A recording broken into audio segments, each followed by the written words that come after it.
Hey everybody, I'm Jay Jones, And I'm LT. and we are the Dose Offensive Gentlemen. Now let's talk about some shit. Hey everybody, welcome back.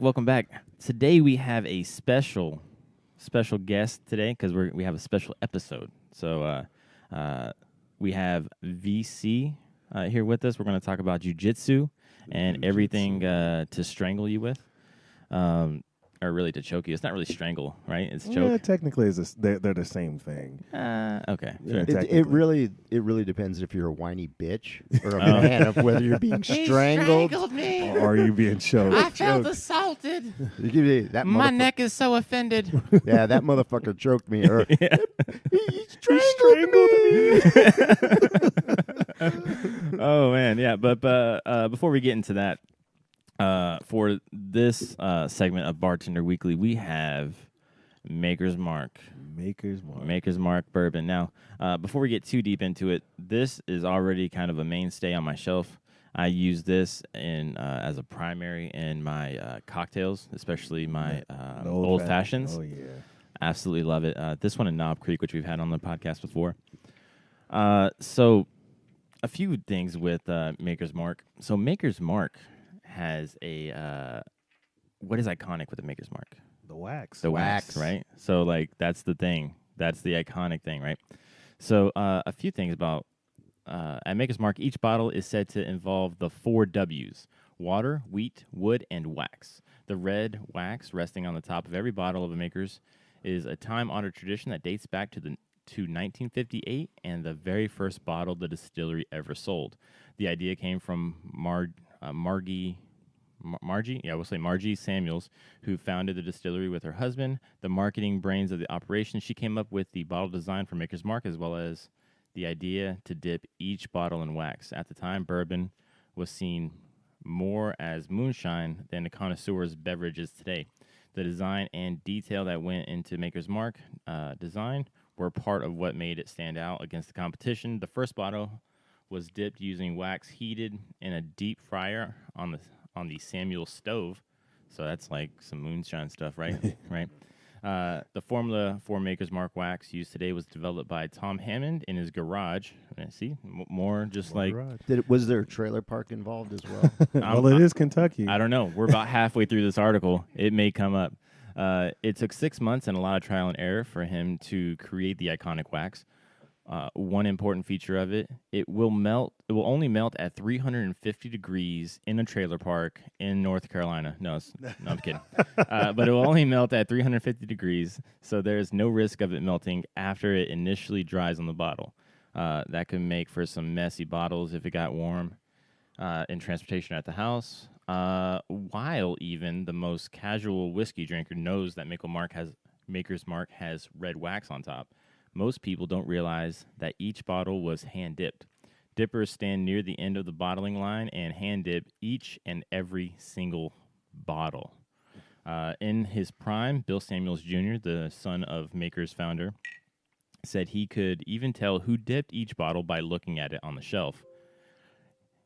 Each bottle is dipped by hand. It actually makes the bottling line a bit slower than some of the competition. While some distilleries can pump out 200 to 400 bottles per minute, Maker's Mark of hand dippers currently do no more than 125 bottles each minute. But see so that's a lot. That's a great thing. You gives that little bit of characteristic because you ever notice like the wax forming on the top of Maker's Mark. It's always unique. It's always unique. They're Yeah. never two the same. Like if you had machine dipped or something like that. Thing also, it's completely. They prize themselves on being completely handmade. So there's a lot of love going into these bottles, and it's probably why they don't output as much as others. Like you have bigger distilleries where a lot of things are automated now, and I think you kind of lose some of that, I guess, characteristic. Well, I like that. I mean, I like that characteristic. I like the characteristic of like handmade. Yeah, It just adds character or like a special attachment to it, I guess you could say. Yeah, I understand what you guys are saying, but I'm thinking of it all from a different perspective, to be honest. I think we're talking back from the moonshine days when they got started. So there's probably their sister's little kids, 7, 8, 9 years old, and they needed a task to get done. They say, well, they can dip the wax. You know, Just and keep them busy. We can keep some costs down, you know, here and get it done. Yeah, that would not be the first time. Yeah, Right. it would not be surprising. You see that. You see that a lot. Like, oh, you're old enough to work the shop. Like, get your ass in Get there. in there and start dipping some bottles. Yeah. And obviously, you know, she's a marketing genius, so she said, no, it just adds originality. The reality is they had a 7-year-old just like, how many? What kind? Dip the bottom. I don't know. And now it's the icon. Look Now at it's that. Yeah. iconic. Yeah. Yeah. All right, so the move on, we are going to go and keep up with the DOG tradition in offering a toast. So, gentlemen, get your glasses. And, of course, because of this podcast and with my old friend, our toast today is to jiu-jitsu. Jiu-jitsu. Jiu-jitsu.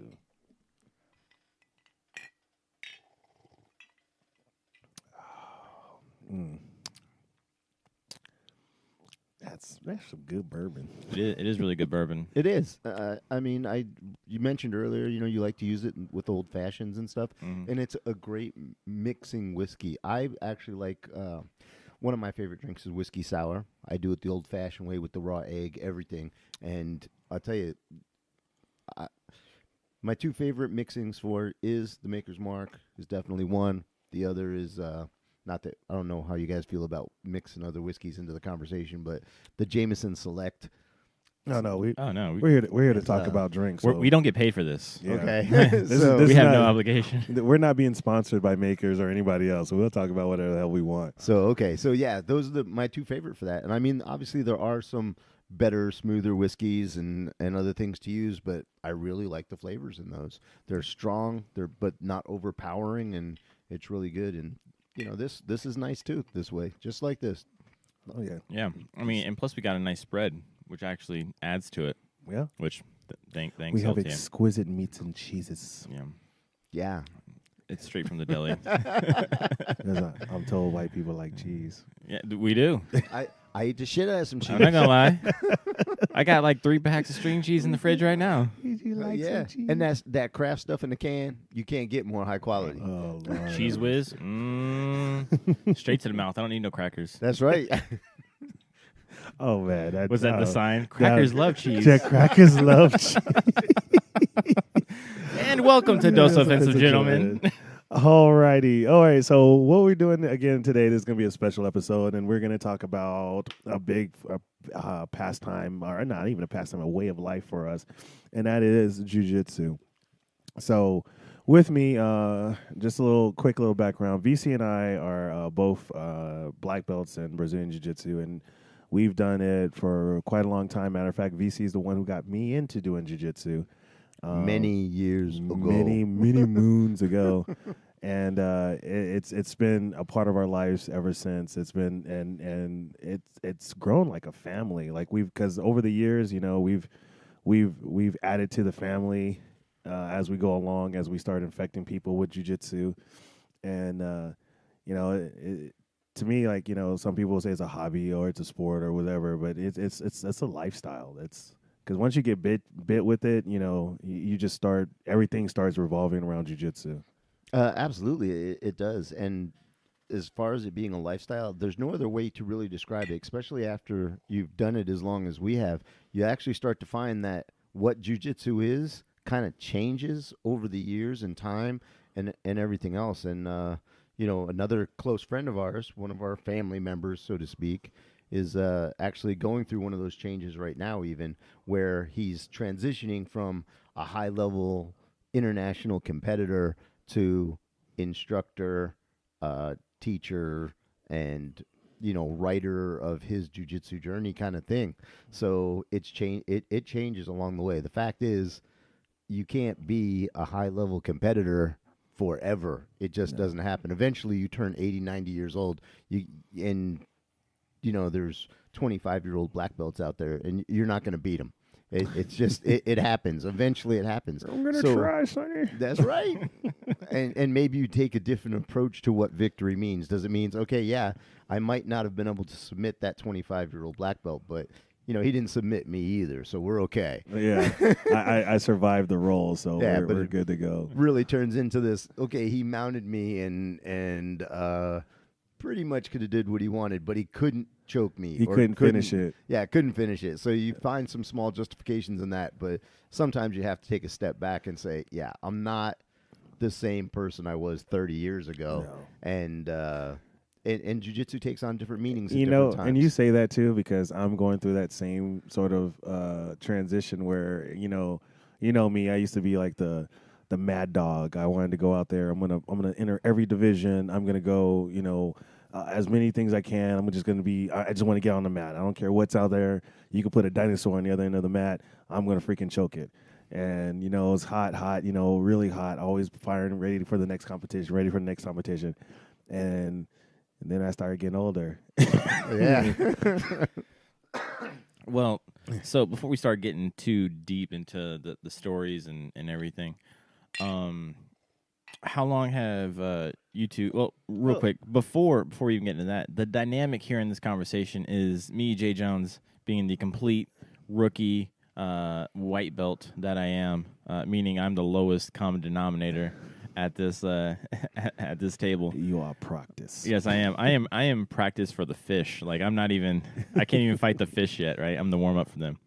But then we have VC and LT who have been doing jiu-jitsu and they're black belts. For LT, how long have you been doing jiu-jitsu?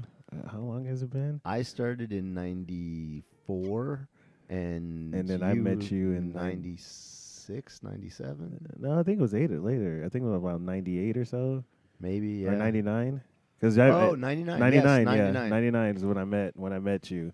And So we're talking like 19 years then. Oh, yeah. 19 and then 20 plus. Yeah. damn, Wow. it's been a long So, And yeah. So as you can tell, we're kind of long in the tooth in the jiu-jitsu wise. Right.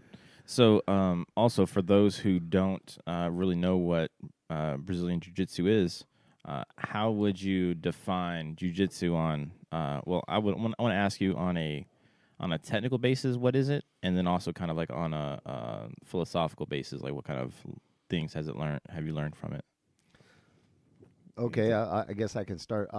Actually like, it's definitely not my phrase. Joe Rogan has a phrase when he describes jiu-jitsu, and I think it's the most accurate that I've heard anywhere or read anywhere ever. And he says that it's advanced problem solving under extreme stress. Yeah, absolutely. Yeah, because you get a sweaty man on you trying to choke you out, you start looking for solutions real quick. Exactly.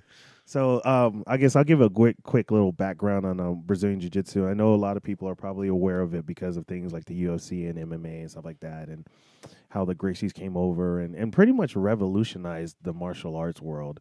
We haven't seen a shakeup like that since really Bruce Lee, and it's what a lot of people don't often forget is that Brazilian Jiu-Jitsu is actually a lot older than a lot of martial arts that are practiced now.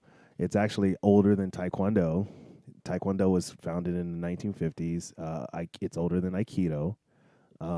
It's older than most forms of karate that are practiced nowadays. So it has a history. It started its genesis in 1925 with the Gracie family after Maeda, a.k.a. Count Koma, came down... he was asked to instruct the Gracie children in jiu-jitsu and in turn to helping Japanese immigrants immigrate to Brazil. And from there, they started a dynasty. And when it comes to me, my take on jiu-jitsu, like I can't really beat Joe Rogan's, but I always often liken jiu-jitsu as a full body art. Like it's one of the few martial arts that you could do where you literally will use every part of your body to its fullest. It's not saying that other martial arts are bad, but like with karate, yes, you kick, punch, elbow, use your feet, use your hands and stuff like that. But in jiu-jitsu, you just feel like, you're using everything. You're using your arms, your legs, your torso, your hips, your head, You're always involved and trying to do something, which is generally to get the tap. Yeah, and I'd just like to add on, and this is something that newer jiu-jitsu people may not really fully understand. I find I come across this a lot. Is people say, well, you don't punch and kick in Brazilian jiu-jitsu. I was like, man, I know I've been doing this a long time. And I know that a lot of schools today do not necessarily participate in that part of the education of Brazilian Jiu-Jitsu. But yes, you do. Yeah. Okay, you do. A lot of people focus on the sport aspect. And in the sport of Brazilian Jiu-Jitsu, there's no punches and kicks. That's true. That's illegal in the sport. But in the art of Brazilian Jiu-Jitsu, yes. I mean, they still even follow most of the traditional jiu-jitsu self-defense aspects. As a matter of fact, when Elio Gracie is actually noted he asked what was one of his favorite technique, and he said it was a sidekick. And then you can actually go like in old Gracie photos from like the 20s and 30s and stuff like that. When you see them practicing jiu-jitsu, you actually see them doing strikes, kicks, punches, and stuff like that, and defending against them and employing them. So yeah, sport jiu-jitsu. Actually, we could talk about that later. That's actually changing. But generally, sport jiu-jitsu does not involve strikes. Sport BJJ, but the full aspect of the scope of the art of jiu-jitsu does definitely involve strikes. Well, going back to what you said, VC, about not being familiar with doing jiu-jitsu and doing the with strikes. I definitely got a wake-up call because, LT, we were doing jiu-jitsu for, a few months, like, together, and that's when I first got my BJJ bug. And then we went over and did a street roll over with you guys, VC, and that was a huge wake-up call for me because I'm like, what the hell are these punches doing in my guard? This is bullshit. But it makes you think the practical applications and how you have to employ them of jiu-jitsu. So, you have to control the distance. You can't let your opponent kind of rear back for a strike and get the room so he can maneuver to hurt you, which, that is a fundamental lesson that, like you said, we see a lot of schools are not teaching their students because they're focusing on competitions. Right. And BJJ, like any other martial art, is supposed to be for practical applications. Yeah. So a lot of things that people tend to forget when in the history is that BJJ was designed as an art of self-defense, and it was designed to fight on the streets of Brazil. And for people that don't know, or people that do know, they know that Brazil can get kind of hot down there. People could get kind of feisty, and they love to fight. I think it's like their national pastime next to soccer, and often integrated with soccer. But I thought it was carnival. Well, no, carnival's only once a year. Carnival. Yeah, but they because you need that much time to recover afterwards. It's actually one night, but a week recovery time. They get out of cachaça system. Well, didn't also the Vale Tudo, didn't that also originate from from Brazil? Yeah, that originated in Brazil. So Vale Tudo, meaning anything goes, was basically the Gracie's way of basically trying to show, hey, this is how good our art is, and our family art is. So basically, they would love to call out people, and it's not just the Gracies. I'm not trying to make them sound like hoodlums, but in Brazilian culture, especially back then, it was known to call out people to fight, to see who was the toughest, who was the king of the streets, who was the king of the beach. So you would call out people, and they would have fights, and they would start off as little, intimate things, and then they started getting more public until they were televised events on TV. And so, and that's the environment, it grew up in, fighting other people. And a lot of martial arts at that time didn't really do that, right? So if you were doing Taekwondo, you were probably going to compete and fight against other Taekwondo people. If you're doing karate, same thing. It was very rare to find, some matches between like karate and boxing. I mean, they did happen, but they were very rare. Whereas in Brazil, that was the case all the time. We're going to call out this judo school. We're going to call out this karate school. We're going to call out the luta libre school. They were constantly having, these matches with people. and that's what led to its reputation as a very effective martial art. Well, I mean, it's tried and tested and true, right? So, for anybody else that's interested in the Vale Tudo and kind of what all that kind of represents, there's a really good documentary on not Netflix, on YouTube called Choke, and that follows Hickson Gracie, right? Yes. Yeah, follows Hickson Gracie. That was kind of eye opening for me because not knowing much about it, and then watching that, it's like, holy crap! Like this is really good. I remember when that came out. When I came out, if you had a videotape of it, that was like gold, man. Like you would actually, if you had like a master tape, you could literally charge people like $50-$60 to make a copy of it. Yeah, I think the first copy I got from a friend of ours from one of the original teams that I ever competed with, Team Ugly, which stood for U.S. German Legion International. And one of the guys on there had a copy, but it was like a 6th or 7th VHS copy to copy scenario. So you could still see the original taping. It was pretty. Oh, it must have been. I don't even know what kind of resolution. Something less than 200. Yeah. But you know what? I watched it like 10 times in a row. Just right behind each other again and again and again. Because at that point, I mean, the Gracie family were still like these gods. Yeah. They were just, their game was so far ahead of everybody else at that point that they were gods. And it's kind of odd because there was a stereotype even just 10 years ago, and today it still exists to some extent, where supposedly a Brazilian Jiu-Jitsu black belt, if you're a Brazilian Jiu-Jitsu black belt, there's like nobody who can beat you. It's a mystique about the art. Oh, I wish. And that it was comes so true. from it comes from those days when there was no purple belts on the planet. There was basically the Gracie family and everybody else. Yeah. And everybody else was like white, and if you were a super athlete, you were like a blue belt level. And even at my age today, a white or a blue belt, I can fight them relatively easy and still coach other people on the mat, and I'm never in danger. But that's them. And back then, that's all there was that kind of a gap. Now you got purple and brown belts out there who are in their early 20s and have been training for 7 years and 8 years with good instructors and dedicate not 1 or 2 days a week, but 5 and 6 days a week to training.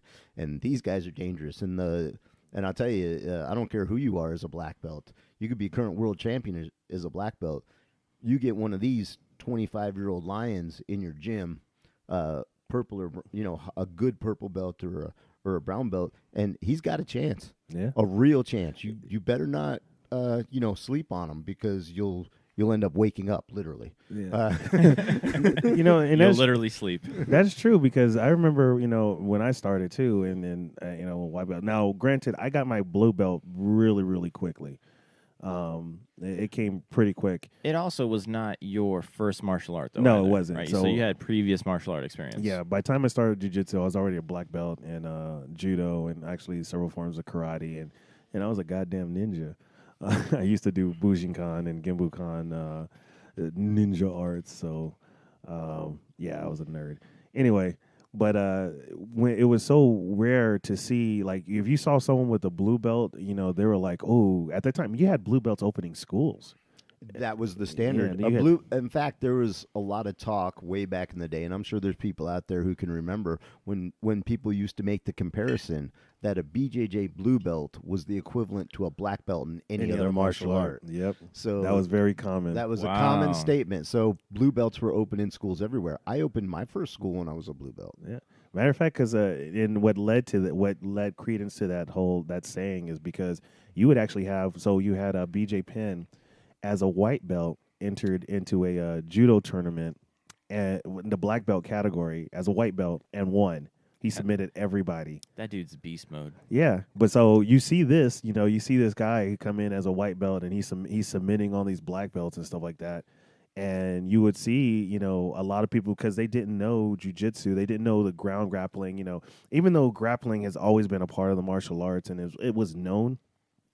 because of I think because of movies and stuff like that, and especially in the ninja boom in the 80s and stuff like that, if you weren't kicking and punching and flipping and looking like a crane and talking about Denmark and, chi and all that other stuff, they didn't consider you like, an effective martial Wasn't a artist. martial art. Yeah. Nobody ever started to even remotely connect the dots between Greco-Roman and freestyle Olympic wrestling to a martial art until after Brazilian Jiu-Jitsu became a world phenomenon. Wow. Yeah. I mean, you have the Chinese MMA fighter who essentially is trying to challenge all these other classical Chinese martial artists, right?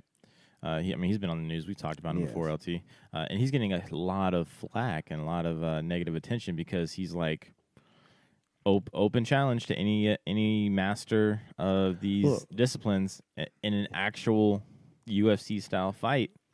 Yeah. And there was one videotape where he just absolutely demolished the guy in like 30 seconds. No, it was actually less than that. It was like 12. Yeah.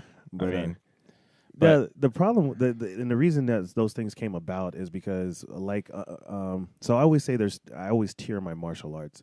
And one of the biggest things about martial arts training is if you are doing it as a form of self-defense or whatever you're doing other than, a hobby or exercise or something like that, you have to train to actually learn to apply what you learn against a fully resistant opponent, right? So Matt Thornton used to call this aliveness from Straight Blast Gym. You have to train with aliveness. If you are constantly doing, forms or two-man drills where the outcome, they're predetermined outcomes of what you're going to do. Hey, he throws a punch, I block, I do this. He throws a kick, I block, I do this. And it's never dynamic. It's always static. It's never dynamic. You don't tend to be able to apply that when you're in a dynamic situation. And that's one of the reasons why, Aikido seems to be like the favorite whipping boy of the martial arts world because, honestly, Aikido sucks in its training. It does. It sucks. And I challenge any Aikido guy out there to prove me wrong. And to date, none of them have. Steven Seagal is going to come out of the fucking closet. Steven Seagal's been choked out so many times. Matter of fact, just be like, LT, I have arrived. Matter of fact, I had one such Aikido guy is now a BJJ Black Belt after a weekend, a Saturday morning with me when I was a blue belt trying to cut my BJJ teeth. Great guy too, by the way, and super martial artist. Special Forces military superhero kind of guy. Yeah. And he was an Aikido instructor who had deep trust in his abilities. And this friend of ours, he's a great military guy and Special Forces superhero. And so LT had just opened up a small jiu-jitsu school, and it was one of those places where people shared mat time. So this guy's classes would start and finish up, and afterwards LT's class would start. So one day, LT's not a little person, and he's not soft spoken when it comes to certain things at all. Anything. And I believe a challenge was made at one point, and it was surprising. It wasn't necessarily a challenge. I didn't challenge him. What happened was yes, it was. Well, no. What happened? I wasn't even there, and I can tell you what happened. The words "I will whoop your ass" is kind of a challenge in pretty much any language or. Okay, hold on. In my defense, what happened was it was a Saturday morning. He was supposed to have students there. None of his guys showed up. None of the guys showed up. A couple of my guys showed up, and we're training. So he's looking at us like, He had this look like, that's just wrong. That's just wrong. And I say, hey, you want to come train with us? Come on and train. Let's, step on the mat, see what's going on. And he's like, I don't know, what if I do this, what if that? And I was like, well, you can try that, but I don't think it's going to work. I don't think it's going to work. So he's like, okay. Translation, I'll whoop your ass. Now, granted, he come in. I mean, this guy's tabbed. He is not a little person either, and he's not. So when you say he's tabbed, what does that mean? He's tabbed out. Ranger tab, SF tab. He's tabbed out. The dude, we used to joke, called him Jack Bauer because he would know, like, one, I didn't know what his job was in the unit. Like, he would just disappear and then he'd come back later, and I'd be like, what do you do? And he's like, oh man, you know what I do. And I'm like, no, I don't. That's why I'm asking you. But I was like, all right, come on, man, let's get over here. So he's like, okay, well, I want to fight you my style, and we'll fight. We'll see what happens. And I choked him. I armbarred him. I basically I whooped his ass. That's what happened. I whooped his ass. And again, this is this is not just some tough guy. This is a very intelligent people. A lot of Rangers might be a little blind to. Okay, we all know Rangers aren't necessarily the smartest people on the planet. Okay, they're tough guys. They're super courageous I'm and so stuff sorry, like that. guys. But they're not always the brightest of the bunch. But I'll tell you, special forces people are brilliant people. They are super smart, extra strategic. And this guy, he's well over 6 foot tall, way over 200 pounds with a six pack. Probably runs half marathons for morning. No, he one of his hobbies. He says he's a hobby climbing guy. For mountaineering and stuff. Mm-hmm. He's like, oh yeah, I'm just doing this thing with some friends. A couple days later, yeah, my next notification of that particular situation was a documentary of an expedition in like this super sheer wall K2 freaking climb that he did. Oh, and that was his hobby. Yeah.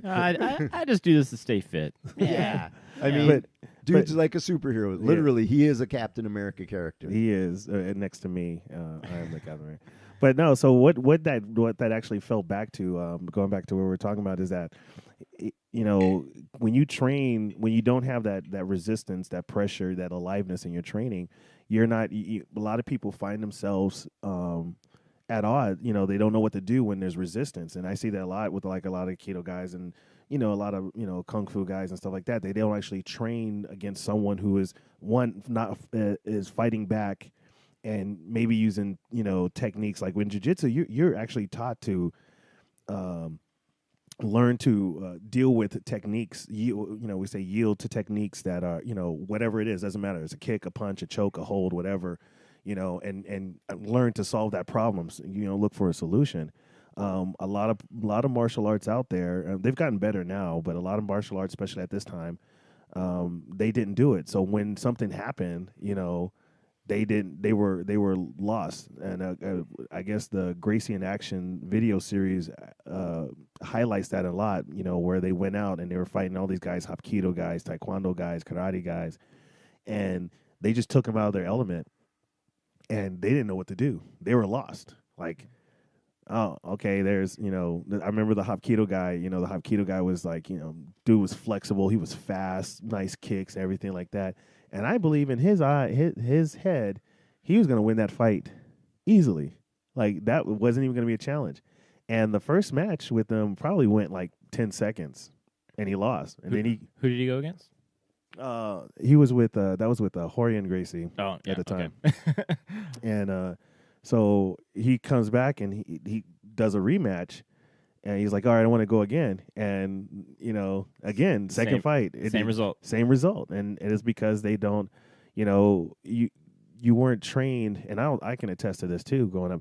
You weren't really trained to be well-rounded. And you trained to control. Well, not control. It was that you were trained, like you were supposed to be loyal to your art. So like when I was doing karate, I also started doing judo. And my karate teacher was actually kind of upset that I went, and I was doing another martial art. There was that whole little loyalty factor that they wanted the factor into. And the Gracies are somewhat the same way, but that's in a different fashion. But there wasn't this idea of training to be real well-rounded was not a thing. Like, your art was complete. You practice a complete martial art. You don't need training from anywhere else. And that was the mentality for a while, until the Gracie showed up, turned everything on its head, and through that evolution, we end up to where we're at with mixed martial arts, where people are learning to become well-rounded in their training. Agreed. I have my own philosophy, and it's hard to explain to other people sometimes in this whole thing too. But it's like, I look at martial arts, and a lot of martial arts today are victims of what I call the telephone game, where everything 200 years ago or whatever for that particular martial art, especially your more traditional martial arts, was very prominent and worked very well. But over the years, that message on how to do it has been diluted and changed off a little bit along the way. And people who are still very true to those martial arts from yesterday, they're not getting the full effect. They might know the katas or the concepts or philosophies, but they don't necessarily have all the training methodologies down of what they did 200 years ago and how they were able to apply it in everyday battle 200 years ago compared to today in your dojo, where there's a lawsuit waiting for you the second you actually cold cock somebody. So there's a lot of that in traditional martial arts today. I think they're just victims of a lot of it, and some of it you're seeing coming back full circle now. When you look at like your Machida, in the UFC, this is somebody from a traditional karate background who's taken the time to apply modern day training concepts a lot that were reintroduced due to Brazilian Jiu-Jitsu in the martial arts world, and super success with his karate. Yeah. Even not just the fact he's also trains Brazilian Jiu-Jitsu and everything else and is a super well-rounded fighter all the way around, but a lot of his straight karate techniques have found 100% success in the octagon because he's applying modern training philosophies behind it. And that is something that I think is really lost in a lot of martial arts. And I'm going to go a little bit on a limb here, but that's what this podcast is about, and say, we're starting to experience that same problem in Brazilian Jiu-Jitsu today in these schools. Yes. I mentioned earlier that, we have a lot of students today who don't even think punching and kicking is part of Brazilian Jiu-Jitsu. And this is a fault. This is a fault. And and it's funny because I actually did a private class last week with a guy, and he comes from a Krav Maga background. And when he was, I was going to him and showing him the jiu-jitsu, and I was like, yeah, so here, if I want to enter, showing a takedown, I was like, okay, if I want to enter, I would, probably do like a combination, throw a jab cross to the head, that way I could get close enough to seize control and all that. And he was just sitting there, and he was just shocked. He's like, whoa, what do you mean jab cross? I was like, you just don't grab people? I was like, no. I was like, why would I just, if I walked up and just grabbed you, would you just let me grab you? And he's like, well, no, I'd hit you. And I went like, exactly. But if I hit you and grab you, you're thinking about me hitting you first, and then I get to grab you, slam you down to the ground. And he's like, oh, I didn't know that was in jiu-jitsu. And I'm like, yeah, that's because we and again, it's because we got away and we started looking at the sport and all the little gimmicks and stuff that we have, worm guard, tarantula guard, the upside down De La Hiva reverse panda sit out guard and stuff like that. And we forget the self-defense and the combatives aspects of jiu-jitsu, which it was born on. Absolutely. And, one of my students will tell you, there's anything that'll upset me faster in any practice or in competition, even if it's straight BJJ competition where it's not as big as a factor. If you go for the armbar or a triangle and you don't get that leg in addition to it, I'm throwing a fit. And that comes from the fact that you need that leg so they can't stand up, elevate you, and slam you. It's part of the correct technique that will protect you in a real situation, regardless of, well, it's against the rules. He can't pick me up and slam me in BJJ tournaments. Okay, I get it, but that doesn't mean you get to slack on what the technique and the correct way to do it in a real situation. Like, God damn it, Timmy, I taught you better than this. I think I've used those exact words. And you're right, because a lot of times, a famous, there was a fight on The Ultimate Fighter, the show The Ultimate Fighter, where two guys were getting into a scuffle at the house, and one of the guys got the dude textbook armbar. I mean, it was beautiful armbar, and the guy picks him up, and, and he's ready to slam him down. And this is a street fight. This is a fight. This is not in the cage. You don't wait for him to tap. You break the arm. Right. Well. I was sitting there screaming at the TV like, hook the leg. That's what you're supposed to do, because if you hook the leg, he can't do that. Mm-hmm. And it's like, and it's just like what VC just said. When you get so focused on the sport aspect, we lose a lot of the effectiveness in the technique. Yeah, and some of it's gone. We see a lot of these 180-degree triangle chokes today. Where people are literally still, you can look in their eyes, head on. And that's It's incorrect. You need that angle. I mean, today people train for the sport more, and guys are more flexible, things like that. I'm not a little guy. I've never been flexible enough to grab somebody in my own weight class and do a triangle from the front. I got to get an angle. But at the same time, I think to myself, from back in the days when we trained in Brazil, you don't get that leg, they're gonna lift you up, because before IBJJF standardized rules came out with no slamming, guess what? You were allowed to slam out of submissions. Yep. And when we first started training, that was the norm. So you better get the leg, or else you're going for a ride. So Grappler's Quest, was it Grappler's Quest? I believe it was Grappler's Quest. They did allow slamming out. Yes. Naga, I don't think Naga ever allowed it, but Grappler's Quest would allow you to slam out of submission. Was there a height?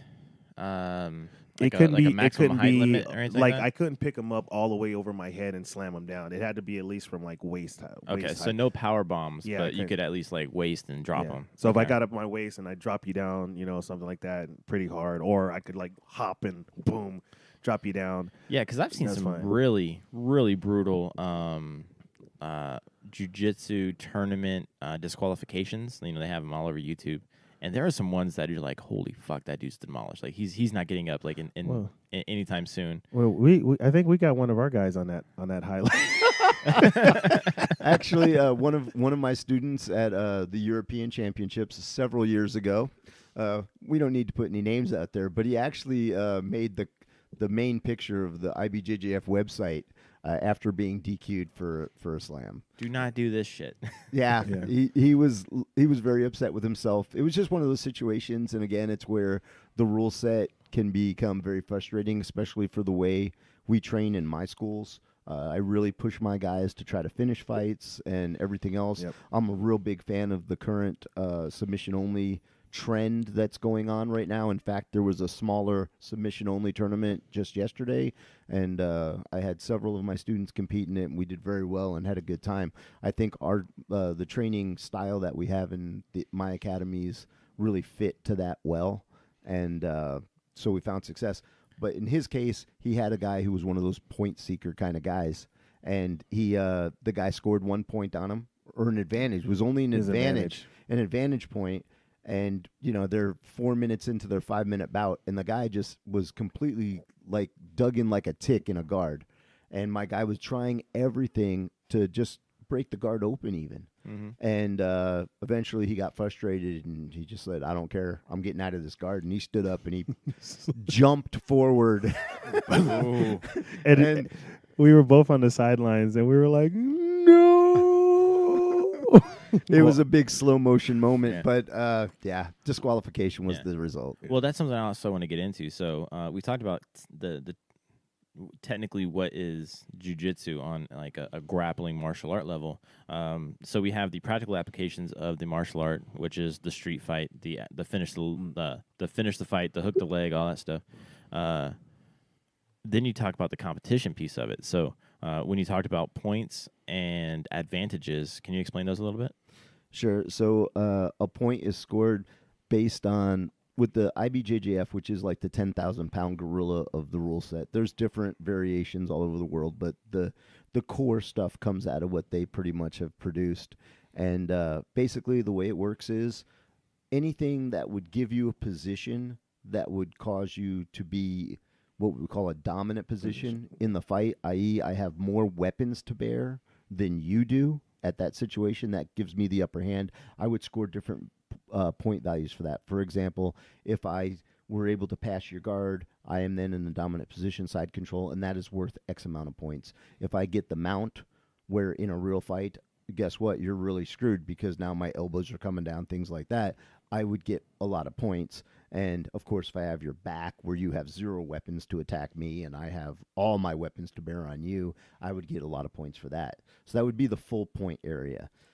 Advantages came in when the sport started to trend towards scoring points versus finish fights, and they had advantages. Now people became super defensive in those situations, and it wasn't so easy to pass a guard anymore, and it wasn't so easy to maintain a solid position for the 3 seconds, which kind of conceptually would equal an amount of time where you could have use that position to your advantage with strikes or whatever. So people started to get really defensive on those things, and they wouldn't have enough time to have been successful just because they achieved that. And that's when they would say advantage. You didn't really score the point, but advantage. Or if you were able to lock in a submission really good, but the guy technically got out of it without tapping, you would get an advantage for that because you did everything right. He just did all the counter defensive points better than you did. Well, usually they'll give an advantage if, let's say, if I go for an armbar, I have a submission locked in, and he has to take time. He has to stop what he's doing to defend it. And if I don't finish him and he gets out, generally you get an advantage for that. So, like, for instance, you know, like it's not because, like, I grab an arm. Like, if I have an arm and it's not a good arm bar, like, no one's going to tap from that just because you tried an arm bar and, you know, he gets out of it, they're not going to give you advantage. It has to be something where it's like, okay, I do an arm bar. He has to stop whatever he's doing, defend that in order to escape.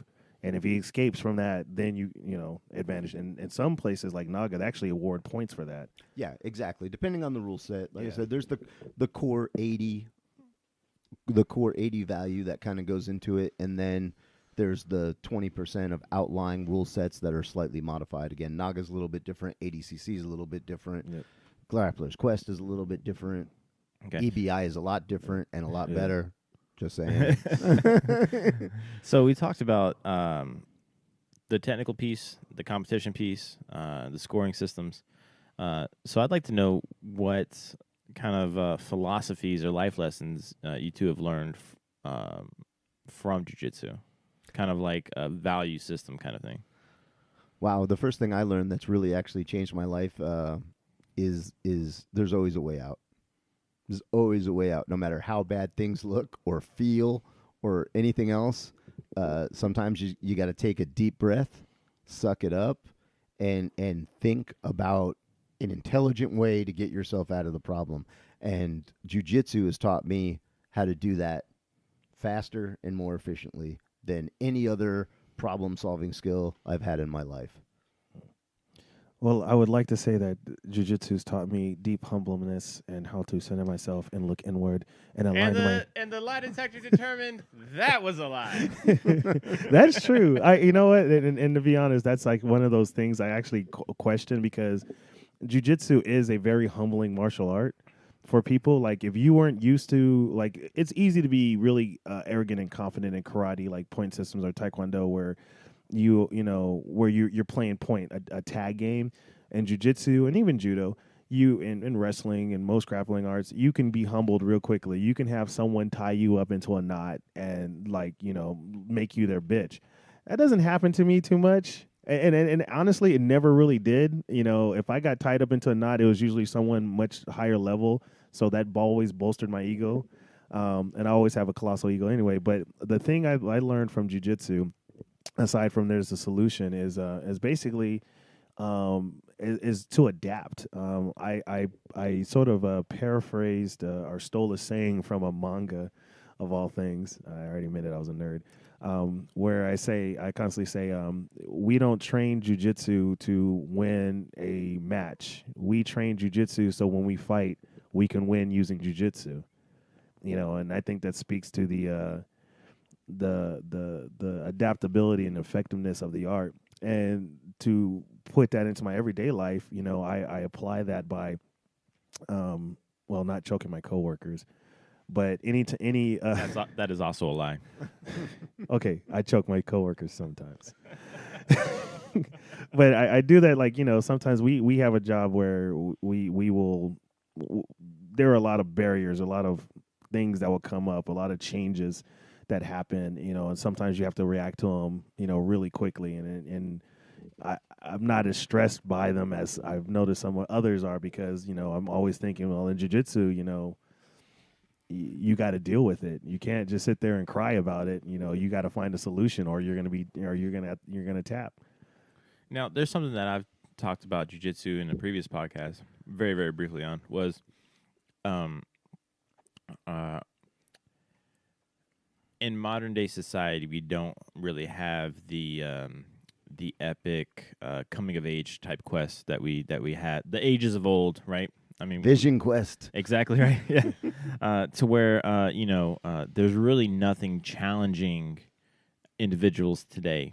There really isn't in that. Like, you have to seek that out. It's not really a way of life. Everything is easy. So a lot of people I see that are looking for validation, some kind of verification, a challenge, triumph kind of thing scenario. I see them go to jiu-jitsu just to kind of test their mettle. Do you guys see that as well?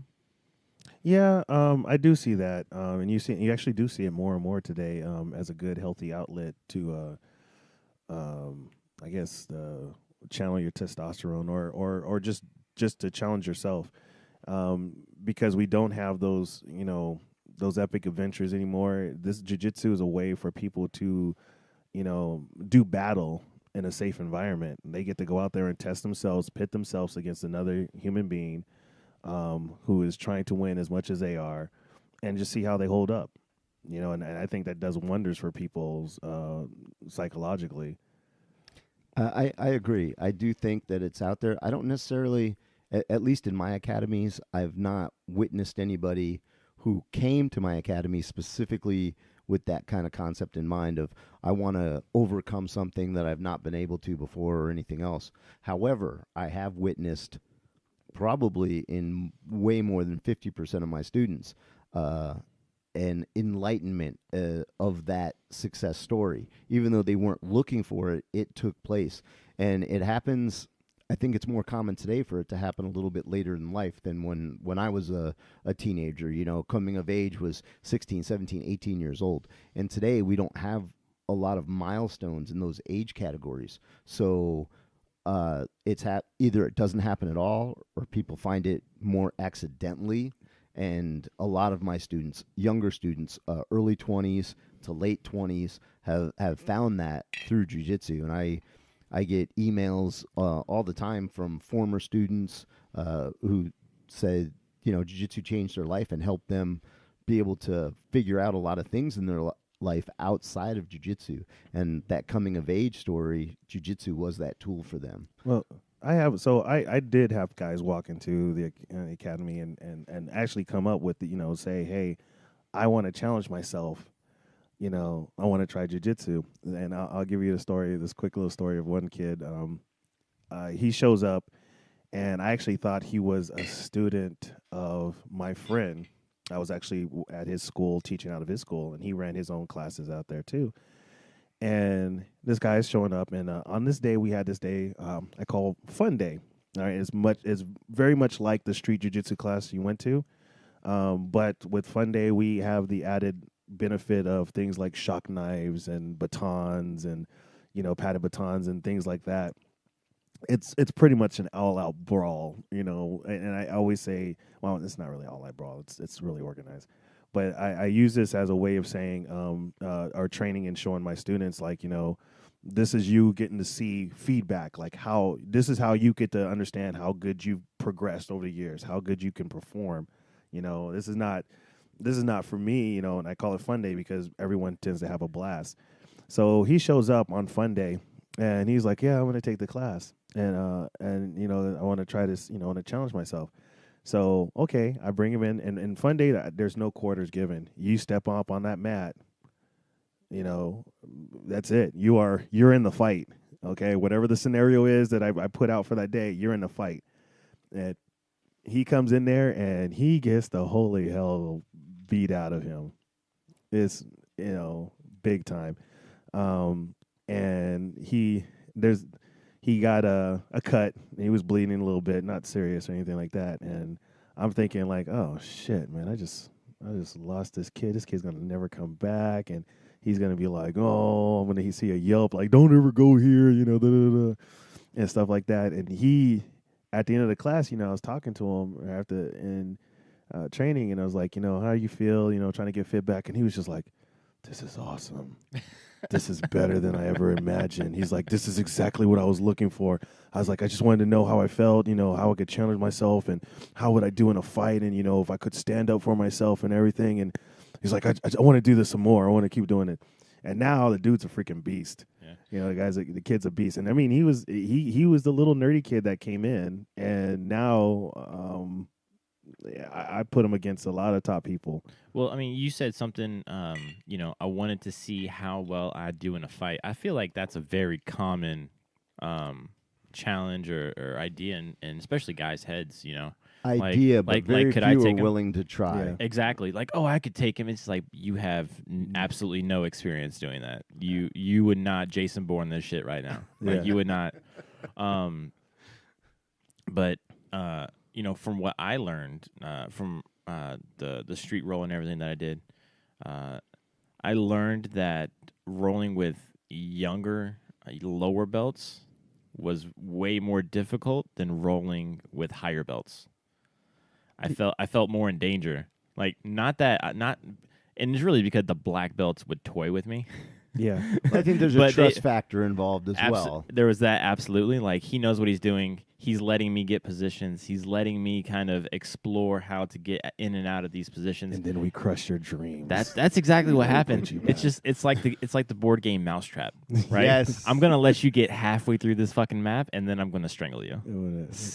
Do not pass go. Do not collect $200. You can wake up on the side. So my the reason I really got into jiu-jitsu is I started a family. I now have a kid, and I was like, well, shit, if something happened, you know, how could I protect, right? So what could I do to be the typical masculine role in my family where it talks about providing and protecting? You know, protecting, like, I don't know. Like, what would I do? I have a baseball bat next to the door, but really, what's that going to do, you know?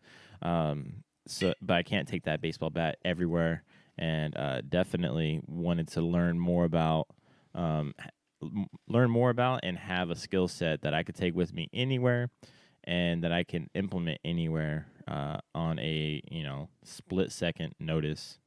And also, it definitely breeds kind of a confidence within you to where you're like, you know, we've seen this before where you have like a shy kid and then you bring him into jiu-jitsu and then they kind of flourish. You know exactly who we're gonna go. I'm thinking about on this one. Oh, absolutely. Old little Matthew. Yes. So Matthew was he was a soldier of mine, and he was the young. Oh, just picture any one of the cast members from the movie Revenge of the Nerds. Yeah. And you have this guy's picture in your head. Oh, wow. And so we were in an infantry unit, and infantry guys are not the most friendly and gentle of people to be around. Right. Especially if you're not a type A, you know, personality type of guy, which Matthew wasn't. And what I did with my platoon is I made it mandatory that we train jiu-jitsu, you know, because I like to talk a lot of shit, and I wanted my platoon to help back me up.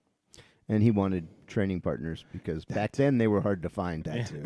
I will make my own. I'm not gonna lie. I did use my position for personal gain because I will cultivate them in the lab of mats. The whole reason why I opened my very first school is because I had no training partners. That is true. You had to, you know, you put the sign out.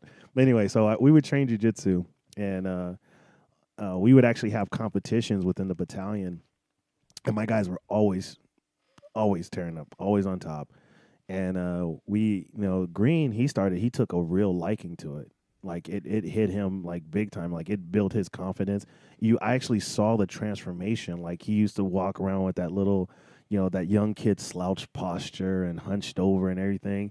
And as he started training, like as the months went by, he started going, you know, shoulders back, up. And one of the things that I thought like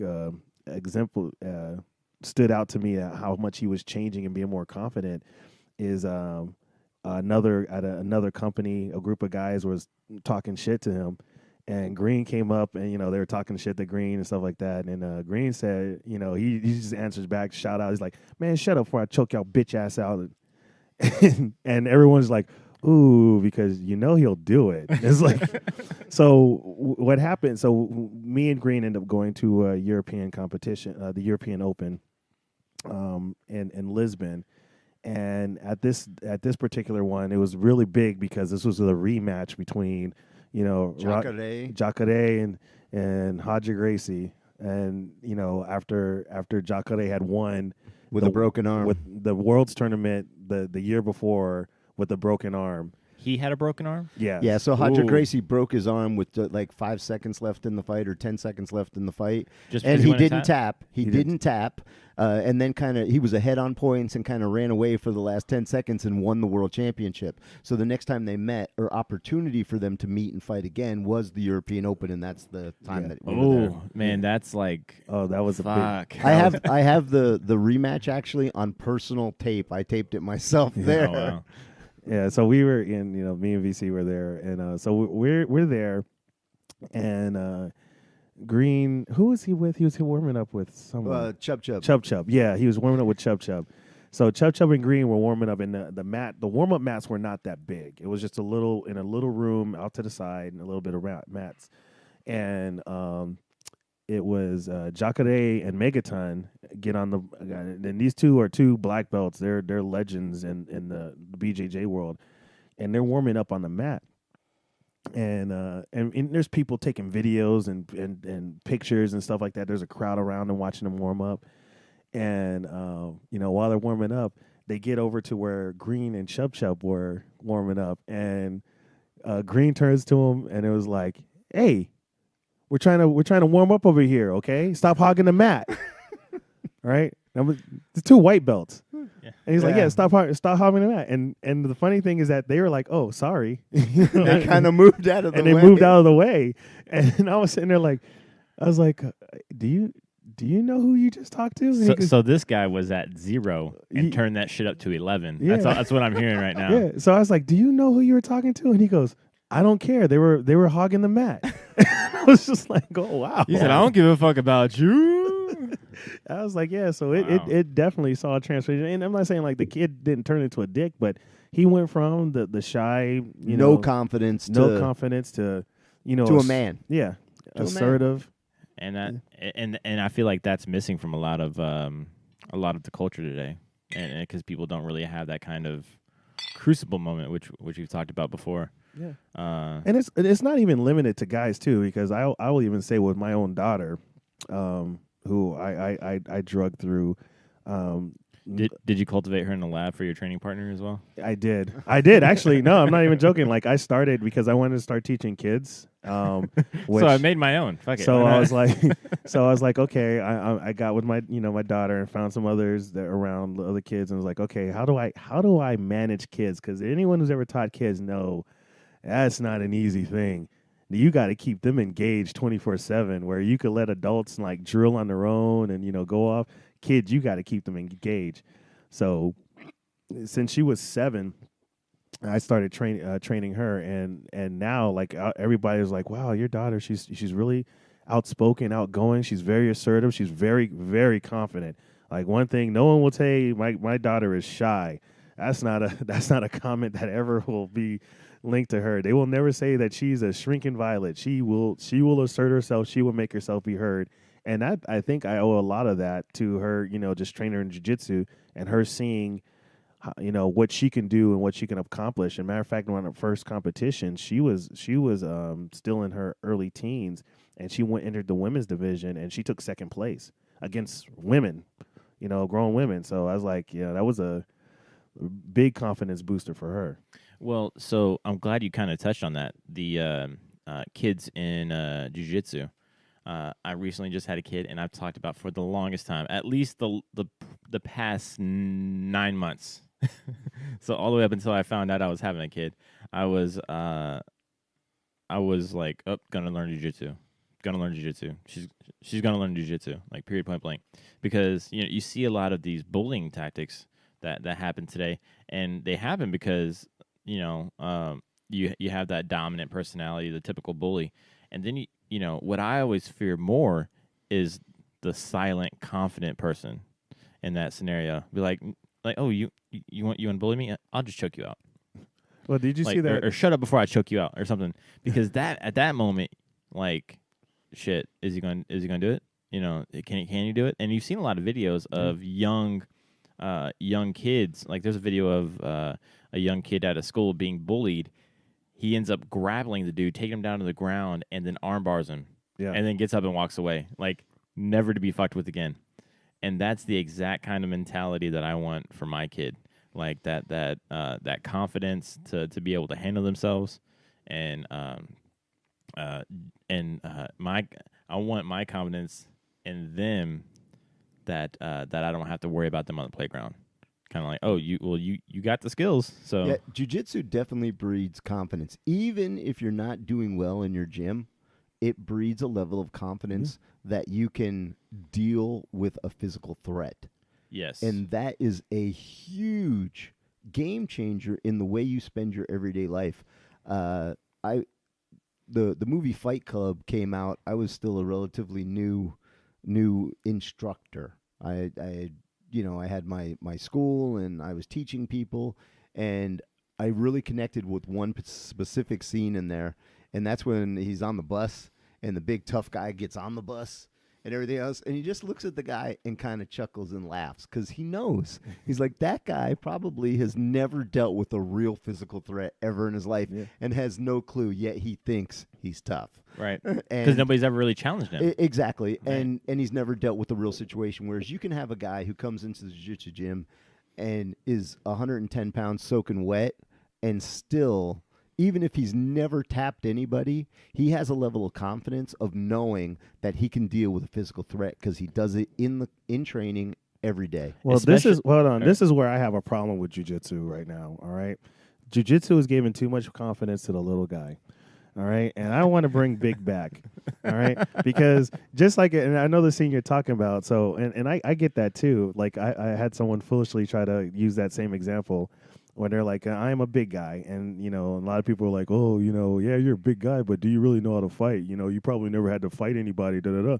And I'm just like, you have no idea. Yeah, but in your case, you do train and you do fight, and that's a different person. I know. Than the dude who just lifts weights all day, or just the guy off the street. I understand that, but see, the thing is, I have to bring Big back because all these little guys, they've gone. Jiu-jitsu's given them this tool so much where you could go and Google like jiu-jitsu versus bodybuilder, jiu-jitsu versus this, and this little dude is tying this big dude and into a knot. Now, I'm not saying that's wrong for the little dude, but I'm like, man, at some point we got to bring Big back. Well, I think what that actually addresses is trained versus untrained. Well, true. Agreed. Of course. And that's my 90% point. of the fights you're going to get into.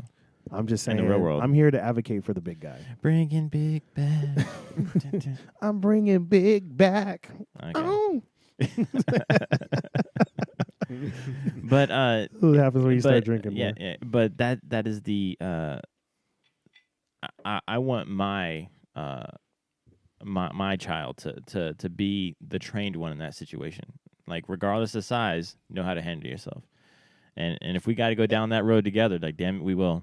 Yeah, that's true. And again, that problem solving skill. Sometimes the correct answer is don't let it become physical. Yeah, absolutely. Don't let it become physical. And again, training teaches you those problem solving skills. Immediately you're gonna. There's so many things that you learn that you take for granted that you don't even know you learn. Kind of like Karate Kid learning. Yeah. Show me sand the floor. I'll tell you, one thing that people underestimate their ability in is understanding their surroundings and their current environment for when quote-unquote battle is ready to take place. You get in a jiu-jitsu academy, a lot of places, if the instructor is good and the place is okay, it's going to be a crowded mat. Mm-hmm. And you're doing takedowns, you're doing all these things. You become super aware out of niceness that you don't want to step on other people, hit them in the head accidentally, run into walls, get pushed out a window, all these weird things. And that's just everyday training in your gym. So when something does happen outside, automatically part of your skill set is to take input of your immediate surroundings and what the scenario would be. And again, I think it's an underrated skill that's taught indirectly in everyday training today. No, you're absolutely right. I would, and I joke about I want to write a book called Mat Physics, because I always say no matter how much space is on the mat, everybody's gonna for some reason tend to come together. I could put two people on two groups on either end of the mat, and at some point they're going to end up in the middle together. But there's a lot of man, we could talk about jiu-jitsu forever because there's a lot of lessons out there. I really don't think this will be the last jiu-jitsu it definitely won't be the last one. But since I'm getting the wrap it up sign now, I just want to say, hey, everybody, thank you for coming out for this episode of Those Defensive Gentlemen. VC, man, my brother, thank you very much for coming out to the podcast. Thank you. No problem. And we will see you next time. Yep. Thanks. Ciao. Hey, everybody. Thanks for listening to the Dose Defensive Gentlemen podcast. We want to hear what you got to say, so leave us a comment below and hit that like button. Also, subscribe so you can get your future DOG updates.